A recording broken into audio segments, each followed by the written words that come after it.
Hey, 30-06 John here, and today what we're going to be talking about is the 6.5 Creedmoor for hunting, its problems, and how to correct them. So keep watching, and I hope you enjoy the video. Over the last several years, I've been hearing and talking to hunters that have been using the 6.5 Creedmoor, and they've been having some poor performance on game animals, and it's just sort of erratic. Some people have really good luck with it or good performance with it, and the same hunter will have bad performance with it. That's what I want to address. In the beginning of November, I traveled down to southeast Alaska to go deer hunting. There I stayed at a lodge that just has do-it-yourself hunters. It's not guided. There was 4 groups of 2 hunters. So in this type of hunting, the area we're hunting at, there's a lot of logging roads, so you have a vehicle and you drive to the various logged out areas, and you hunt clear cuts. A couple of days into the hunt, one of the hunters that we're all talking around at dinner time, he actually saw a buck and shot it, and the buck went down, but after 4 or 5 seconds got back up and ran off. The guy spent 3 or 4 hours trying to track the deer. There was a bit of a blood trail. It petered out, but they trumped all through the woods there trying to find that buck. They never did. He used a 6.5 Creedmoor using Hornady factory 143 ELDX ammo. The next day, the lodge we're staying at knows a friend who has a tracking dog. So they went to that area with that tracking dog the next day, and the dog is actually really good at finding wounded deer, and the tracking dog and the local hunter could not find that deer with the other hunter that originally shot the buck. I was actually talking to the hunter at dinner, and the range of the shot was only 60 yards. It was a broadside shot. The deer was stationary. The deer went down. The hunter, who was actually thought the deer was dead, he was looking for his brass, didn't realize the deer got up, ran off. Another friend that was there who wasn't hunting saw the deer run off, and he told his friend, and but by the time his friend got his rifle ready, the deer was gone. So I went there the day after the tracking dog, and the local hunter was there. And I actually looked at the area. I offered to help track the deer, but it was already pretty trampled down with the other hunters trying to find the buck and the tracking dog, so I wasn't able to help. That hunter was telling me another story that happened to him a year before, where he had a Dall sheep permit, and he ended up getting a Dall sheep, but it took 3 shots from his 6.5 Creedmoor on a Dall ram sheep at 285 yards before the ram sheep would fell. Rams aren't that big, 250. I think the absolute biggest is 300 pounds, so they're one size larger than a deer. But when he skinned it out, he found that his first 2 shots were broadside. The bullet only penetrated one lung. It didn't even hit both lungs, and that's why the ram was walking off. And his 3rd shot, I think he hit in the spine or the shoulder and finally fell. So he was already suspicious of the using the 6.5 Creedmoor. Now, he did have good luck 2 years before that, where he shot a moose with the rifle, his 6.5 Creedmoor, with the same ammo. And the moose didn't run far, 25, 30 yards, and fell, and that's normal performance. So this hunter was already suspicious after his ram of using the 6.5 Creedmoor with a Hornady 143 ELDX hunter ammo. I know that the 6.5 Creedmoor is very popular for hunting, but to say that there isn't any problems with it is just incorrect. I've been hearing too many issues with weird bullet performance. And also I think there's a few other issues. So let's talk about these problems one at a time. Problem number 1, the 6.5 Creedmoor is overhyped. This is the September 2017 American Rifleman, where they talk about the 6.5 Creedmoor. In this article, they talk about the 6.5 Creedmoor, its beginnings in history, and how good it is for hunting on game animals. In it, there's a statement here that I'd like to read. Yet, despite growing adoption by hunters in the know, convincing American sportsmen to trade in their trusty 30s remained a daunting challenge. This tells me that if you don't agree that a 6.5 Creedmoor is a good hunting cartridge, you're not in the know, you're a sort of an ignorant person. And that's nothing further than the truth. There's really no difference between a 6.5 Creedmoor 7mm08 or a 308 for ethical, normal hunting distances. Now, when you look at the Hornady Handbook of Cartridge Reloading, they have an article for their 6.5 Creedmoor reloading section. Here's the 6.5 Creedmoor reloading section. Let's zoom in on the opening statement. All right. Very possibly the most well-balanced cartridge to ever grace the pages of the Hornady Handbook of Cartridge Reloading. The 6.5 Creedmoor was developed by Hornady senior ballistics scientists Dave Amari and Dennis DeMille in 2007. I guess they're really proud of that cartridge. There's many other well-balanced cartridges out there. I don't see how the 6.5 Creedmoor is anything that special. I've actually had people tell me that the 6.5 Creedmoor is just as powerful as a 7mm Rem Mag. That's not correct at all. The 6.5 Creedmoor is a short action cartridge, has the same overall length as a 7mm08 and as a 308. It shoots a 120 grain bullet, about the same velocity as a 7mm08 or a 130 grain 308.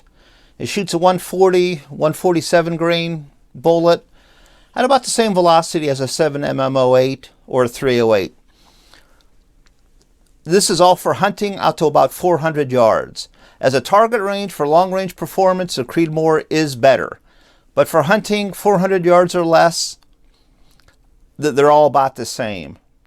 And to me, if you can't reliably knock down a deer at 60 yards, then you don't have to worry about trying to knock down a deer at 500, 600, 700 yards.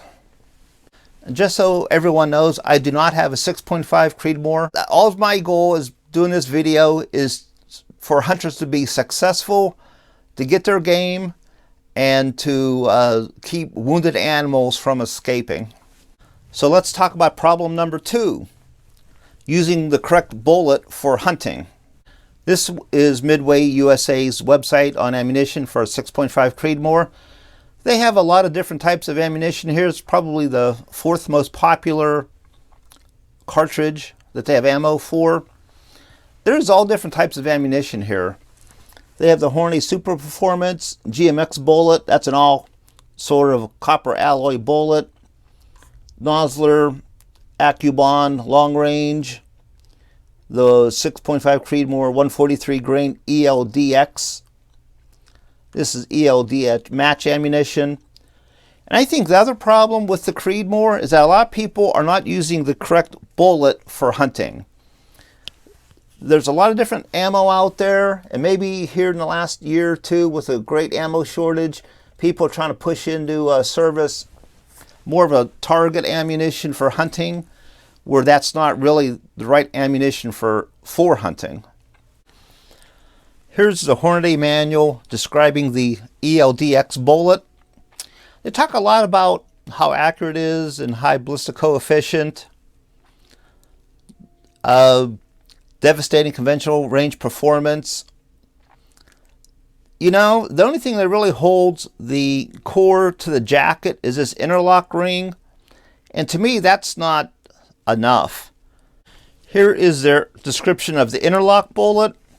And in it, it has the interlock, but also it has this cannular. The cannular does a lot besides where you crimp the brass into the bullet. It's really important that the cannula actually locks the core to the jacket.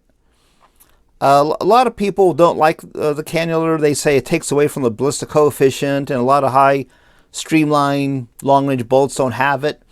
But the cannula is important because it does lock that core to the jacket. Now, other good bullet choices would be a bonded bullet where the lead core is actually bonded to the jacket, or some type of all copper alloy bullet. This here, there's no way to separate the core from the jacket. The front half of the bullet expands out, and the rest of the shank stays solid. Another good bullet choice is a Nozzle Partition, probably one of the oldest premium controlled expansion bullets made. This one here, it has a copper jacket, but right in the middle of the bullet, there's a partition of solid copper.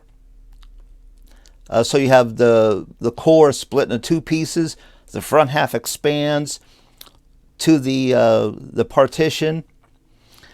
These have been used for decades on game animals. They work well. I've used them on plenty of animals. Another good bullet choice is the Barnes TSX or triple shock. They also have a tipped triple shock bullet. I've used a lot of these on game animals in various calibers. They always work well. Some people don't like them because they say they don't expand, but I'd rather punch a hole right through an animal than have a bullet blow up on the shoulder or only penetrate one lung. These are good bullets. The Nozzler AccuBond, this is an AccuBond long range bullet. This is a very good bullet. The core is bonded to the jacket. This is specially tapered and made for long range. Has a higher than normal ballistic coefficient. These are excellent hunting bullets also. I do want to say that back to the story, when I was deer hunting, the local hunter that had the tracking dog, when he was with the other hunter that shot the buck, and he found out that that hunter was using the Hornady Precision Hunter ELDX ammunition, he immediately said that ammunition was junk, that bullet is junk, and he used to use it.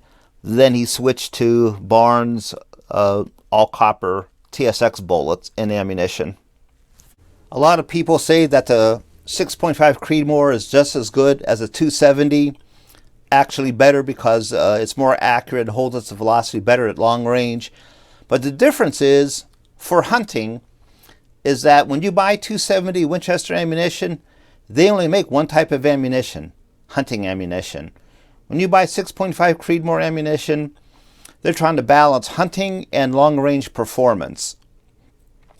The 270 Winchester has been proven over 100 years. I know a lot of people use them.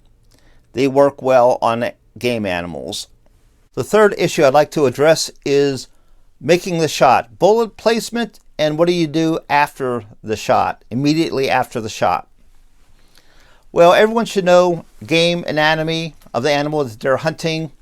This is about a half scale, 3/4 scale deer target. In it shows the heart and lung area.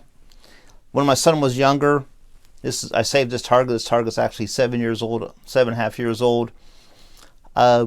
We would practice off the bench, then also would practice kneeling or resting. And at the shot, make sure you get a good first shot in. If you're using a bolt action rifle, rack the bolt from your shoulder. Keep looking through the scope. Find the animal again and make sure it goes down. And be ready for a follow-up shot.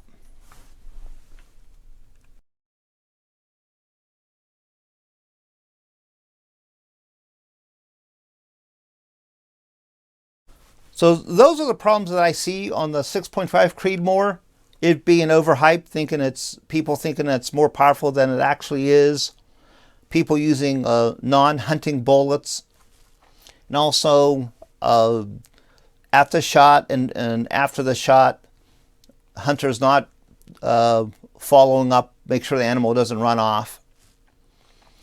If you follow those tips, that'll improve your getting game. It actually applies for any caliber and rifle that you're using. Once again, I'm not a 6.5 Creedmoor hater. I don't have one, but it's just a cartridge to me. I just want people to be successful in getting game. Anyhow, that's all that I have for today. Everyone, thanks for watching. Everyone have a nice day and stay safe.